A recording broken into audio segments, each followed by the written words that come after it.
All right, the NFL is still trying to figure out whether Jameson Williams can receive rehab from the Lions or he has to get an independent rehab for his hamstring outside the Lions because he's suspended from the team buildings and team activities and all that type of stuff for 6 weeks into the season. I forget when the Lions' bye is, by the way. So I don't know when he come back. I know they start off Kansas City, Seattle, Atlanta. So I mean, let's talk about it. Thumbs up the video, share the video, subscribe to the channel, subscribe button, it's the bell icon button. Check out Detroit Lions Talk playlist for more videos like this. Now, the funny thing about this situation, let's just talk about the situation because a lot of people still don't know what happened. So, Jameson Williams made a bet on a non-NFL game at the team hotel. Now, we were under the impression that he made an NFL bet. Excuse me real quick. He made a bet at the practice facility. To me, which is still a stretch.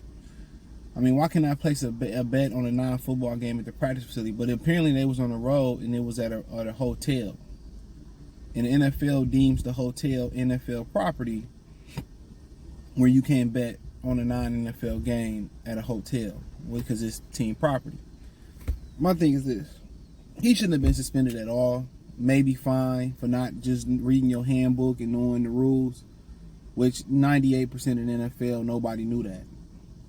So he didn't bet on the NFL game, didn't buy the Lions game. He bet on a college football game at the team hotel, and that gave him 6 weeks. That gave him 6 weeks, which in my opinion was hella weak. It was hella weak. And they was 100% wrong for suspending him at all.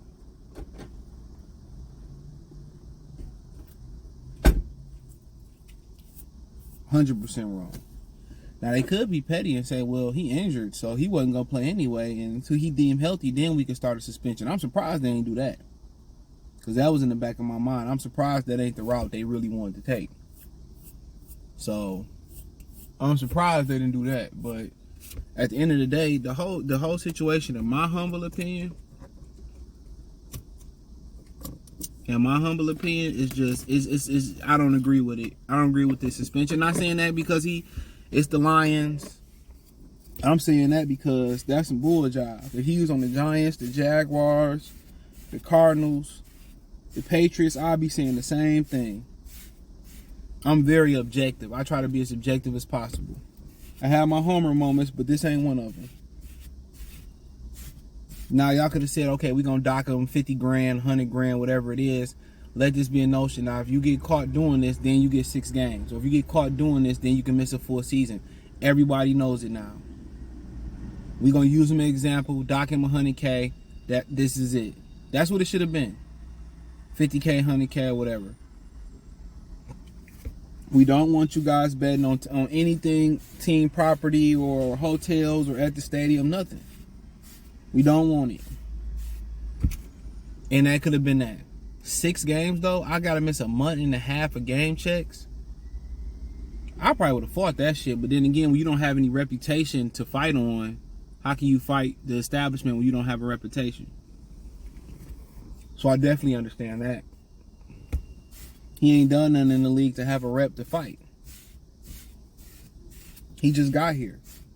And all this pressure being on him is either going to make him or break him. Seriously. It's either going to make him or break him. I mean, this was the worst possible position he could be in. It really was. You go to a team who move up to get you coming off an injury. A team who got a history of first round draft bust or early round draft bust at receiver. You know what I'm saying? Then you get to a situation where the quarterback can't even get you the football down the field.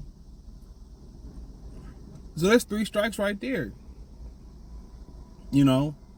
Then you come back, you get suspended for 6 weeks for a bullshit ass bet because you bet at the team hotel.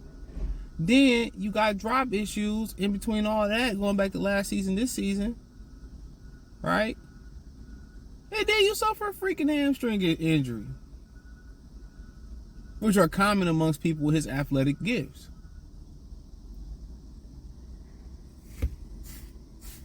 Who can write a worse horror story? Who can write a worse horrible story than that? Not even in Hollywood. Not even in Hollywood.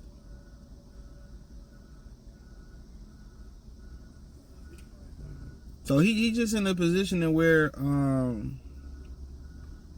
he's in a position where it's gonna be adversity. And adversity is what makes us as men and what's breaks us as men. That's what separates us from being men and women. Real talk. This is why men go on, other than genetics, this is why men go on to be what they are in life, and a lot of women go on to be what they are in life. That's why one of the reasons our thought process is so different. Men have to go with adversity with a lot of times with little or no assistance. It's always a bailout for women because they're a woman. They're looked to be weak and feeble of the two genetically between men and women. They look to be weak and feeble. They're emotional. People are more sympathetic. People sympathize with them more in a situation. You know, that's why your daughter cried when you got to discipline her and she finessed her way out of it. Men underestimate women. It's just still beyond me how crazy it is. They are not to be underestimated on any level. But for us, it's just like, oh, he'll be all right. He'll figure it out. Oh, he living in his car homeless? Oh, yeah, he'll get back on his feet. Tyrone will be all right. And this is why your granddaddy was angry, quiet, stoic. Feeling like I had a built-up frustration. That's what it makes us that. So this adversity either it's gonna make him or it's gonna break him. Now, as far as the rehab, he should be able to rehab with the team doctors. If not, you know, what medical physicians, you know, where they recommend is then where you go on. Who would you recommend? They always can recommend somebody. I go to the doctor. They always say, you know what, this is the optician, whatever the eye doctor called. This is who you should go see. I recommend this if it's in your network. Or I got a friend that's a foot doctor. I recommend them. So, you know, they can recommend. I don't think that's the issue, him rehabbing at the facilities and not. He got money. He got insurance. They would recommend somebody that's perfect for him. But he should be able to train in the facility. So, I mean, it is what it is. Thumbs up the video, share the video, subscribe to the channel. And the subscribe button is the bell icon button. Hit all our notifications. Increase your chance to get notifications. We go live or drop video. Financially, want to support the channel. Cash App, $ CJ Good 313. Venmo CJ Good 313. PayPal link in the description. Hit the link tree. You find me on Twitter, Instagram, Spotify, Anchor, Cash App, Venmo, PayPal, Apple Podcasts, Google Podcasts. Well, no, none of that. Just Spotify and Anchor. I'm thinking my other channel. Check out my main channel, Goodfella TV, right here on YouTube. Peace.